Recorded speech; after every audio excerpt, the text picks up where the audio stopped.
ইসলামী বিশ্বাস অনুযায়ী জাহান্নাম বা দোজখ হল পাপীদের জন্য নির্ধারিত পরকালের শাস্তির স্থান। কুরআনে জাহান্নামের বিভিন্ন নাম ও স্তরের উল্লেখ রয়েছে, যেমন জাহিম, জ্বলন্ত আগুন, হুতামা, চূর্ণবিচূর্ণকারী, হাবিয়াহ, অতল গহ্বর, লায়া, সাইর, উজ্জ্বল অগ্নিকাণ্ড, সাকার এবং আন্না। জাহান্নামের আগুনের তীব্রতা ও শাস্তি অত্যন্ত ভয়াবহ হবে।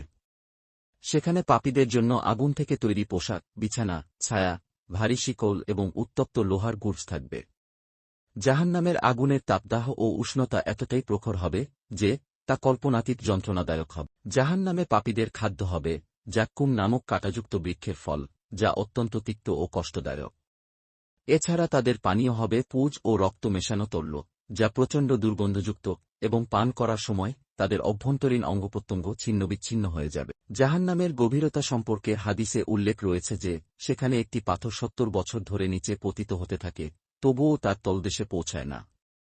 এ থেকে বোঝা যায় জাহান্নামের গভীরতা কতটা ভয়াবহ। সর্বোপরি ইসলামে জাহান্নামকে এমন একটি স্থান হিসেবে বর্ণনা করা হয়েছে যেখানে পাপীদের জন্য চরম শাস্তি ও যন্ত্রণা অপেক্ষা করছে। এটি মুমিনদের জন্য সতর্কবার্তা স্বরূপ, যাতে তারা আল্লাহর নির্দেশিত পথে চলতে সচেষ্ট হয় এবং পাপ থেকে বিরত থাকে।